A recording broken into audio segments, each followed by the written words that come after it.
कक्षा 10 के जितने भी विद्यार्थी हमारे एमपी बोर्ड के हैं ना, ये अर्धवार्षिक परीक्षा का जो पेपर देने जाएंगे 12 दिसंबर, उनका पेपर कुछ इस तरह का रहेगा। किसी पूर्णांक q के लिए प्रत्येक विषम पूर्णांक का रूप होगा 2q + 1। द्विघात बहुपद में बहुपद की घात होगी 2। a1/a2 इज इक्वल है b1/b2 is not equal to c1/c2। तो इसमें हल होगा, तो ये इसका कोई भी हल नहीं होगा, ठीक है।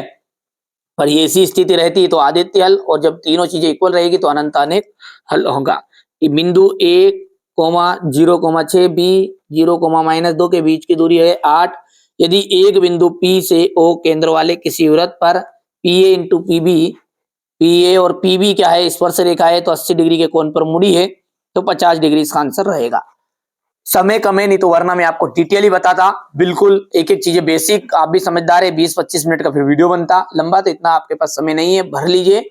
यहाँ से आप तो अच्छे से तैयारी करिए, है ना। बिल्कुल जो बच्चा वास्तव में, जी हाँ, वास्तव में जो वार्षिक परीक्षा की अच्छे से तैयारी करना चाहता है, 5 पेपर आपको प्रोवाइड कराऊंगा, इसी चैनल पर आपको मिलेंगे देखने को, ठीक है। चैनल पर पहली बार हो तो सब्सक्राइब कर लेना, भले सब्सक्राइब मत करो पर चैनल पर आकर आप जरूर देख लीजिएगा। मेरी अंदर से आत्मा यही कह रही है कि आप अच्छे से अंक प्राप्त करिए, ठीक है। चलिए, विविक्त कर शून्य, ठीक है। विविक्त कर शून्य हो जाएगा, मूल समान और वास्तविक समरूप त्रिभुज का जाएगा समबाहु त्रिभुज।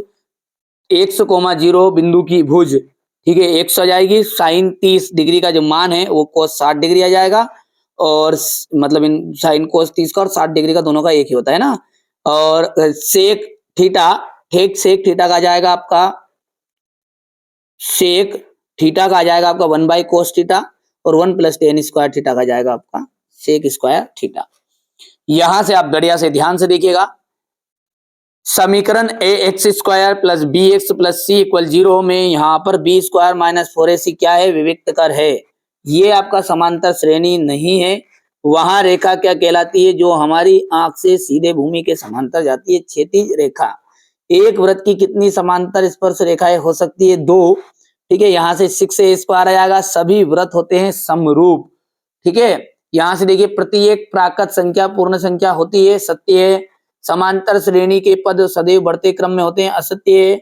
समकोण त्रिभुज में कर्ण की सबसे बड़ी भुजा होती है, सत्य है। यहाँ से देखिए यह सत्य जाएगा। शंकु के आयतन का फॉर्मूला जाए πr² है, असत्य है।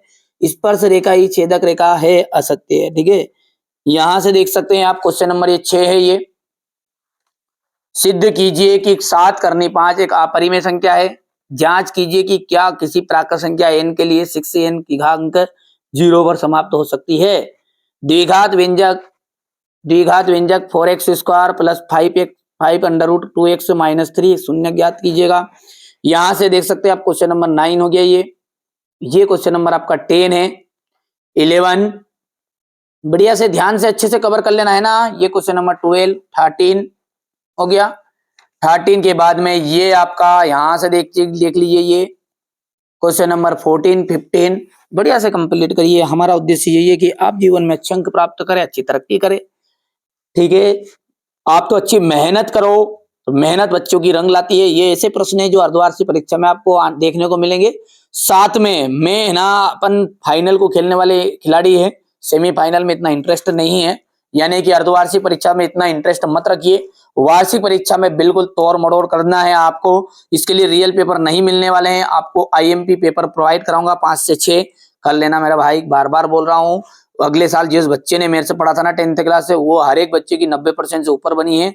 आप घबराइए मत, जो चीजें बताऊंगा ऐसी बताऊंगा, बिल्कुल सटीक, ठीक है। 7 साल का अनुभव है। अर्धवार्षिक का पेपर का क्या होता है, मन पड़े जहां से उठा के वो बोर्ड वाले दे देते हैं, और IMP क्वेश्चन जो है वो सारे के सारे आप जानते हैं कि वार्षिक परीक्षा में ही काम करते हैं। ये क्वेश्चन नंबर आपका सेट B था, ये सेट A बता दिया, नहीं देखा तो देखना, और सेट C भी नहीं देखा तो आप देख लीजिएगा।